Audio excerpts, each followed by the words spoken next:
first I want to present this. It's produced by the New York Academy of Sciences, and it's a report on Chernobyl. Can be downloaded. Yeah. They translated 5,000 articles from Russian the first time into English. It seems that nearly 1 million people have already died as a result of Chernobyl, despite what WHO says and the IAEA.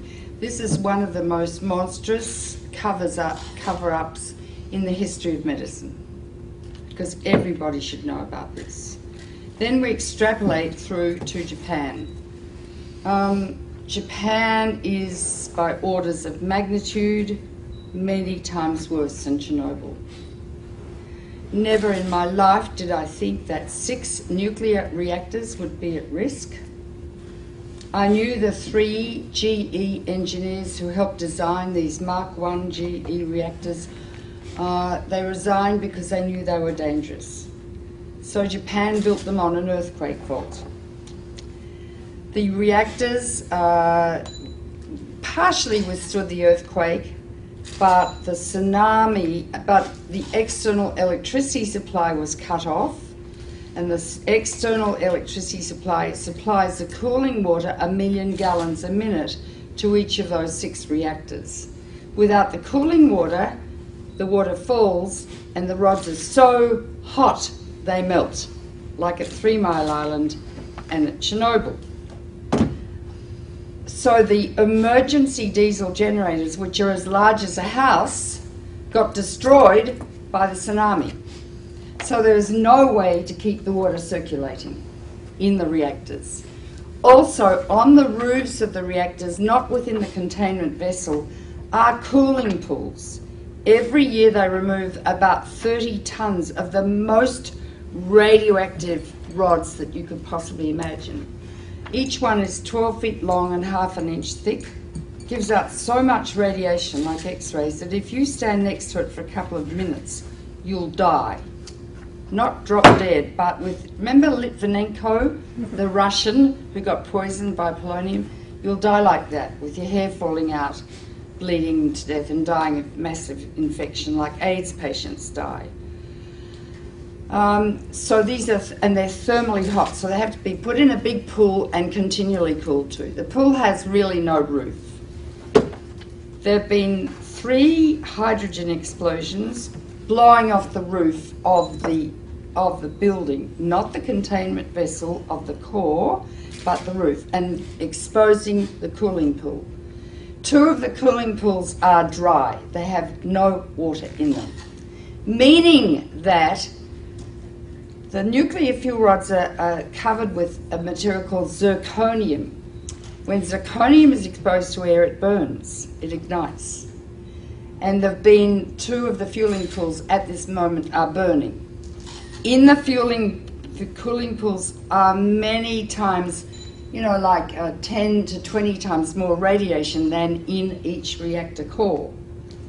In each reactor core is as much long-lived radiation as that produced by 1,000 Hiroshima-sized bombs. We are dealing with diabolical energy. E equals mc squared. It's the energy that blows up nuclear bombs. Einstein said nuclear power is a hell of a way to boil water, because that is all nuclear power is used for, to boil water through the massive heat, turn it into steam, turn a turbine which generates electricity. Now when you fission uranium, 200 new elements are formed, all of which are much more poisonous to the body than the original uranium. Although uranium's pretty poisonous, America used it in Fallujah and Baghdad, and in Fallujah 80% of the babies being born are grossly deformed. They're being born without brains, single eyes, no arms. The doctors have told the women to stop having babies. The incidence of childhood cancer has gone up about 12 times.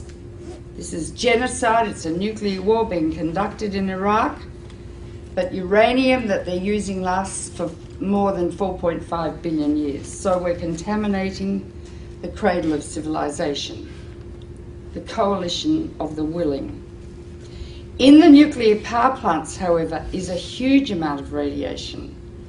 200 elements. Some last seconds, some last millions of years. Radioactive iodine lasts 6 weeks. It causes thyroid cancer. That's why people are saying better take potassium iodide, because that blocks the thyroid uptake of radioactive iodine, which later can cause thyroid cancer.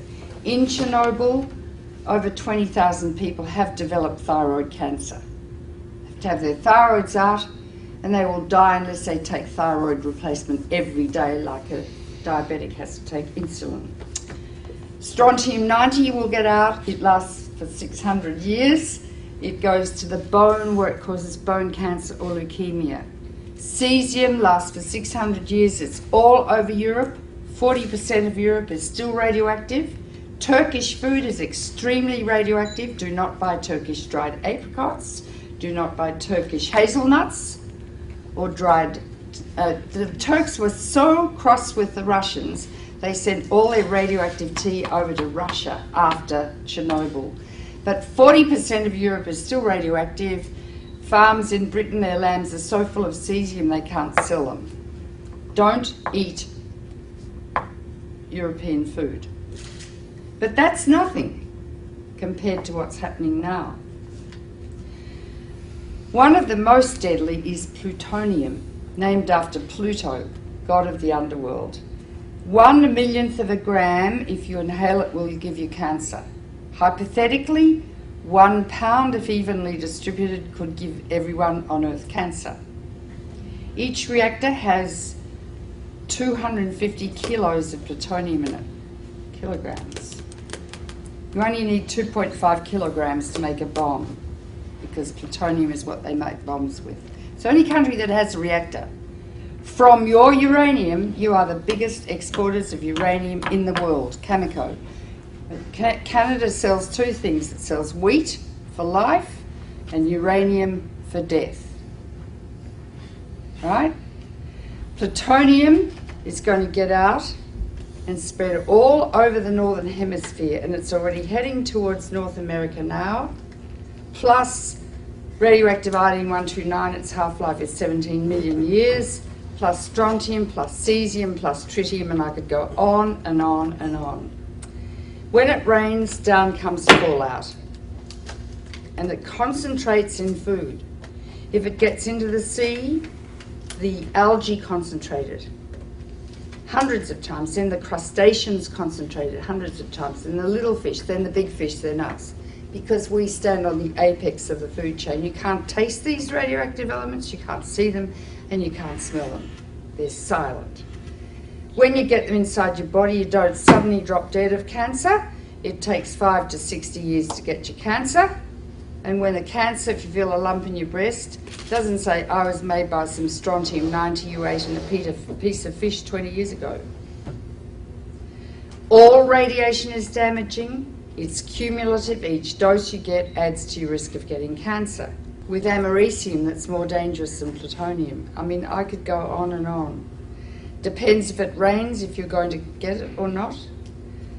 If it rains and the radiation comes down, don't grow food, don't eat the food, and I mean don't eat it for 600 years. The radioactive waste from nuclear power is going to be buried, I hear, just like next to Lake Ontario. It's going to leak, last for millions of years. It's going to get into the water, into the food chains. Radioactive waste will induce epidemics of cancer, leukemia, and genetic disease for the rest of time. This is the greatest public health hazard the world has ever witnessed, apart from the threat every day of nuclear war. Einstein said the splitting of the atom changed everything save man's mode of thinking. Very profound. Thus we drift towards unparalleled catastrophe. We are arrogant, we have a lot of hubris, and I think the reptilian midbrain of some men's brains is pathological. We are now in a situation where we have harnessed the energy of the sun.